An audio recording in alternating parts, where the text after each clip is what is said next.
다음날 새벽 설부인은 이 일을 글로 써서 설정문에게 걱정되는 바를 몰래 알리면서 급히 와서 위강미와 논의하여 바삐 결혼을 서두르라고 하였다.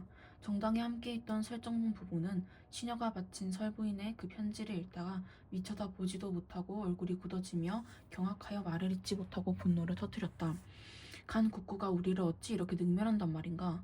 설정문의 부인 장씨도 탄식을 금치 못하였다.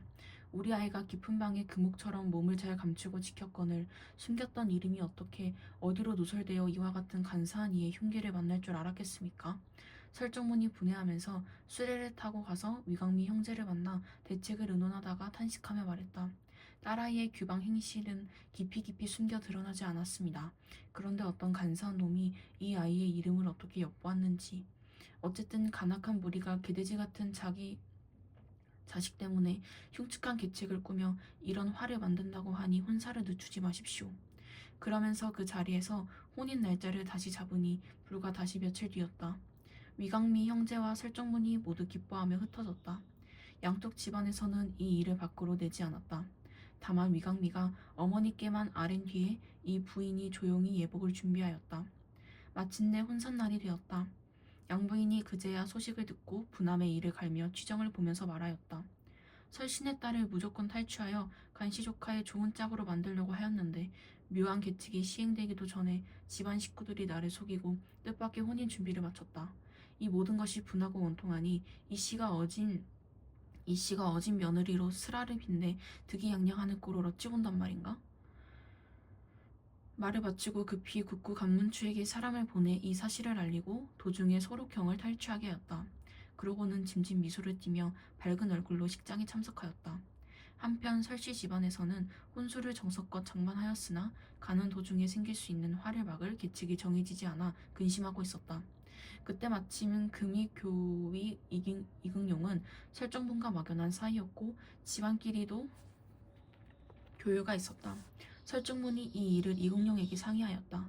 이런 괴상망측한 자를 속이려면 모름지기 이리이리 하면 될 것입니다.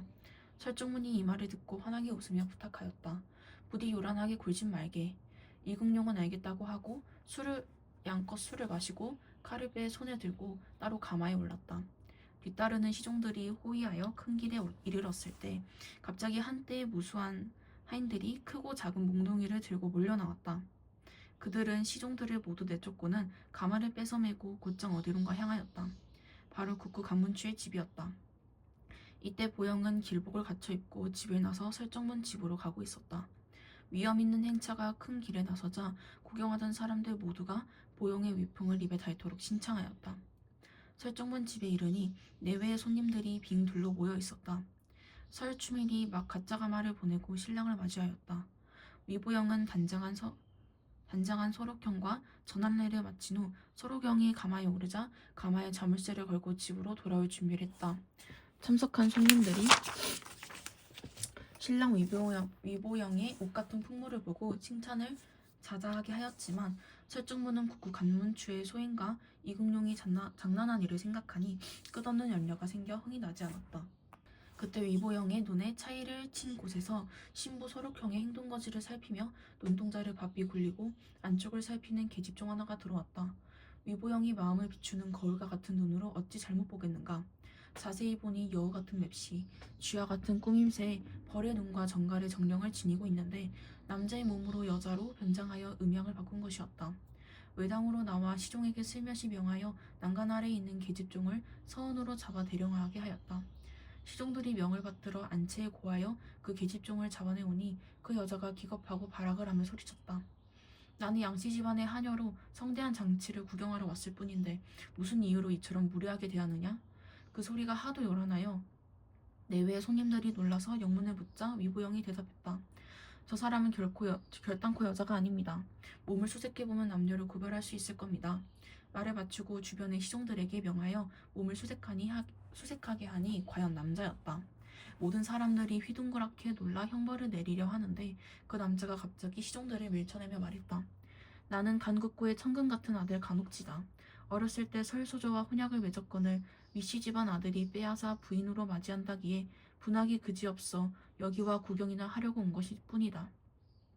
너희들이 어찌 이리 무례하게 군단 말이냐? 훗날 반드시 머리 잘린 귀신이 될 것이다. 주변 사람들은 너무 놀라 어찌할 줄 모르고 있었다.